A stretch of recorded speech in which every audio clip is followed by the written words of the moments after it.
What's up, everyone? Welcome to the video. Today we're going to take a look at how to connect a phone to a 2024 Chevy Equinox using Bluetooth. If we're using an iPhone, we'll also take a look at how to connect Apple CarPlay.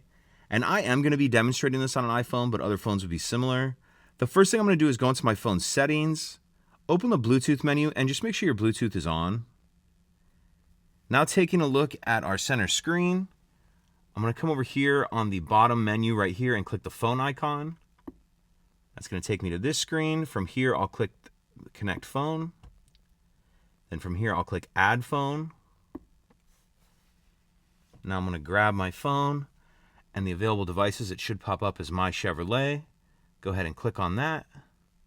Then you want to make sure the PIN number on your phone matches the PIN number on the center screen. And it does. So on our phone, we'll click Pair. And then on our center screen, we need to click Pair as well. Now if we take a look at our phone, it's going to ask if we want to give it access to our contacts. Now you can see we're connected here as well. And after it initially connects, then we'll get the prompt if we want to use Apple CarPlay. So I'm going to click Use Apple CarPlay. And then on my center screen, we're going to click Continue.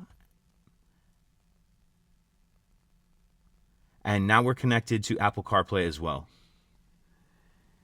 If you have any questions, please let me know. If you could take a second to like and subscribe, it helps us out, and I'd appreciate it. Thank you.